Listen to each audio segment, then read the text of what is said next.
Hi guys, welcome back to my channel. This is the Life Project with a Fiança. My name is a Fiança.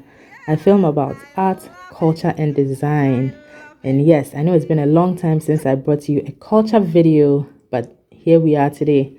So in today's video, I'm going to take you along with me to my cousin's engagement. So this video is showing you a typical Krobo engagement. Let's call it a typical Krobo wedding because yeah, it's a marriage ceremony. So even though it's a traditional engagement, they would still have to do the church blessing if they are Christians, which they are. So they ended up doing all of that. Now I will take you through as much as I can. Naki, tell us about your outfit. Since you're an artist and a Krobo, and we are trying to. Krobo woman, you're meant to wear Dumas, kaba and slit. So that'll be the first outfit I'd wear with the headscarf. To be very honest, I don't know what the meaning behind it is. But yeah, so they said it has to be white, but I think with the Dumas it bleeds into the fabric. That's why it's blue. So I'll come out with this. Then the second look could be Kente cloth. Then I'll be wrapped in that. Me and my homegirls, my loved ones. Yes. So the first, sorry, I forgot to say. So with this one, we're just going to go out to greet everyone, just to show that yes, we are here and we are just come take hi. And the second one is when I now need to go and pick my husband out of the crowd. Oh, they do that? Yeah. Then I have to go and present. Present the gifts to my father, saying that this is what they brought, and he needs to ask me. Oh, okay, so it's not like the Ashanti one, right? And the final one is the reception, so where we just come out and celebrate. Yeah. Then so when do you do which dance, and what does the dance mean? So the first one is just a simple like low shoulder movement, and we just need to come and greet everyone. So very simple, some two-step type of movements. The second one is the Klana dance. So that's Klana. It's called Klana, yes. Okay. So you just need to do the wrist thing and drop the left or whichever hand you're dominant with. Okay. So that's the cultural Krobo dance we need to do. I think they use that for Dupo as well. And the final it's called what? Klana. No, so that's like, okay, you said Klana. Okay. Yeah, then the final one, freestyle. So that's what we're just celebrating and just doing every. So you had to go to Odumase to learn this, right? I did, yes. It's very challenging because I have no rhythm. I had to call my dad to get more information about everything. There was a storyteller in between to explain to the guests exactly what was going on. So yeah, there are 3 stages to a Krobo engagement. The first stage is an introduction. Okay, so there are 3 stages here. The first stage is an introduction. So for the introduction, the bride has a specific outfit that she's supposed to wear, as you can see. And then there's a dance that she had to go to Krobo Odumase to also learn. Let me just let you know. So this cousin is from my father's mother's side. Yes, and her name is Naki, which means first born daughter. Yeah, in Krobo. Okay, and because she's an artist as well, she also had her, for an engagement in Ghana, usually when you are coming out, your friends and family, your sisters come out with you for the introduction. So she had us wear these beautiful green batik fabrics, which she designed herself and then had made for us.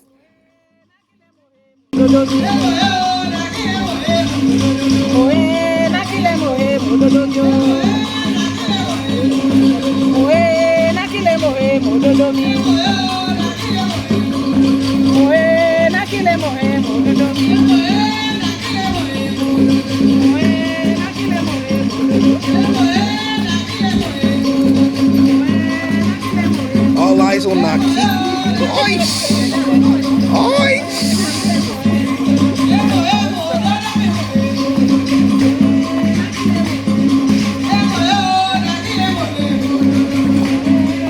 So the way it works for the introduction, usually the way the whole thing starts is that the groom's family comes in with the groom, unlike other engagements where the groom and his entourage would come in later and dance in, like we see in a lot of videos. With this one, the groom comes with the family and is seated. And when they sit down for the introduction, they would usually introduce themselves and say why they are there. But before that happens, they are served with water, and this is basically to symbolize that they are not ghosts. So they're served with water. After they have a drink of water, then they say exactly why they are there. Most of the time, everybody knows why they are there, but it's just part of the tradition to introduce themselves, say the purpose of the visit or the purpose of them coming in. And then the bride also has to come in to be introduced to the groom's family and to everyone. Sometimes in some homes, some Krobo homes, what they would do is maybe they would line up 3 or 4 ladies, including the bride, and ask the groom to say who he's there for, who his flower is. But in this case, my cousin and all of us had to walk in and just sort of, just walk around, and then the bride had to greet or just wave so everybody knew that this is who. Groom is on the left. That's for a reason, because they are not yet now. We've had the teaching knowing the mother-in-law in Krobo Arab, we say teaching, Kokol, being a lady, internally, we've done with all that, and today we are here teaching and all that. Now, part of the Ghanaian group, and we are the only ethnic group too in the eastern region. In Krobo, what is happening today is like the man, let's all go 3 times. We give you, we take care, we give you, we take care. Yow, 3 times. When this is done, there is a song they sing over there. If I ask of something, give me. So if the groom's family asks of this blessing from the bride's family, they're giving to the groom's family. And then there's a second entry that the bride has to do. Now, the second entry is where the bride has to pick out her groom. So the groom actually sits amongst the crowd, and the bride has to find him. Okay, so this second time, funny enough, the first time we went in, after we went back inside the house, I asked the bride, "Oh, so did you see him?" She was like, "Yes, I saw him."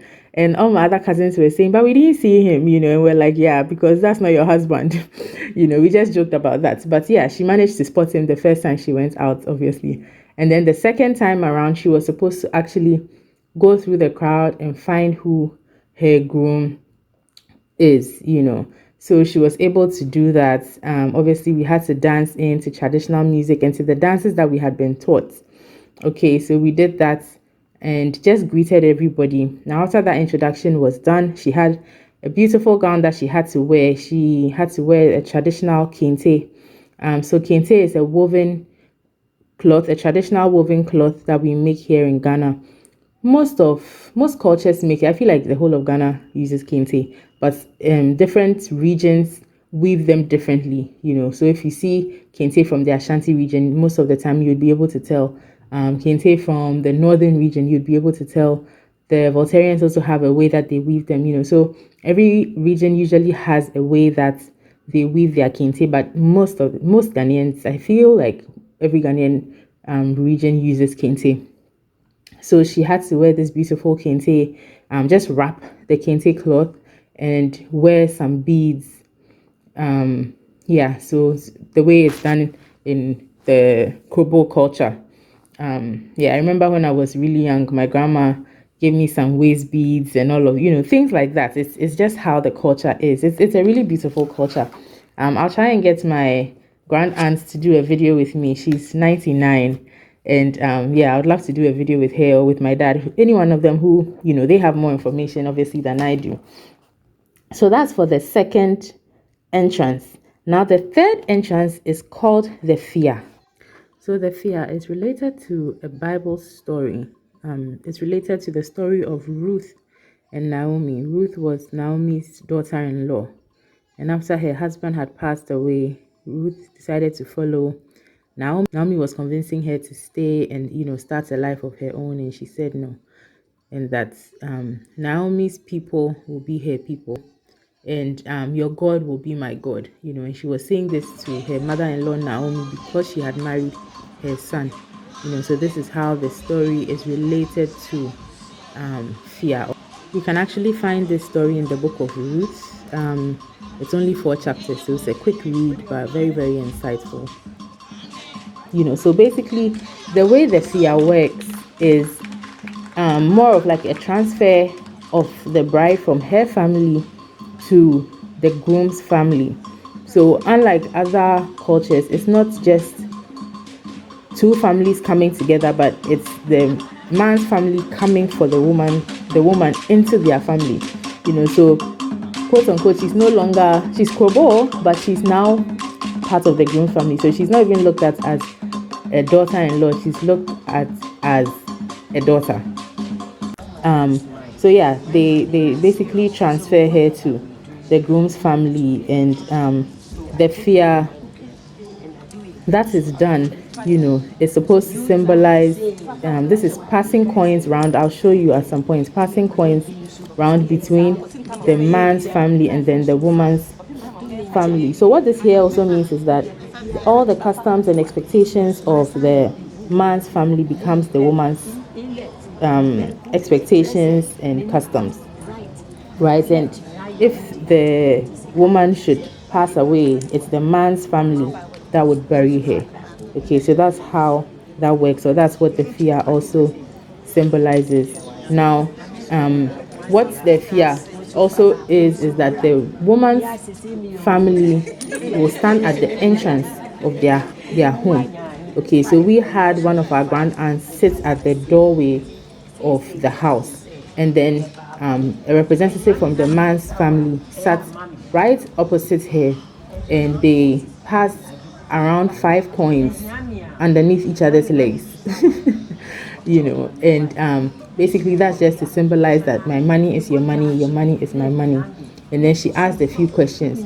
If our daughter is stranded and it's raining somewhere, will your son go, and what will your son do? And then the groom's representative said that our son will go and find your daughter, or he'll go and find his wife. So they asked a number of questions like that to see what the groom would do in situations like that. Now when they were done, there were 2 bottles of drinks that they had to share, and instead of them each just opening their bottle and then sharing it, they poured a bit of one into a glass and then a bit of the other one into the same glass. So basically sharing was, what's mine is yours, what's yours is mine. So they had 2 glasses which contained a bit of both drinks, and then they each drank it, and then they shared it amongst everybody that was there. So that's sort of symbolizing unity and coming together. So yes, in a Krobo engagement or a Krobo marriage, if the Fia has not been done, then they are not married. The Fia has to be done. Okay, so that's how that works. They still have to do, obviously, the quote unquote church blessing. If they are Christian, they still have to go and at least sign on the record that they are married. Okay, but yeah, that's basically what the process was like. I hope I've explained it well. If you want more information, let me know, and I promise you I will get my grand aunt to do a video with me and my dad to do a video with me, explaining the whole culture and everything. I thought it was beautiful. I'm really happy that my cousin did a typical Krobo engagement. This particular one was very, very traditional, and for each stage they had what they called a storyteller come in and explain what was happening. So it was beautiful. I learned a lot, and yeah, it was interesting. Do hit the like button if you enjoyed watching this. Comment, let me know what your thoughts are on the Krobo wedding, or where are you from, and what would you like to see. And yeah, thank you so much for watching. Hit the subscribe button. It's the beautiful red button that says subscribe. Just hit it so I know you join this community. Okay, thank you guys so much for watching. Bye.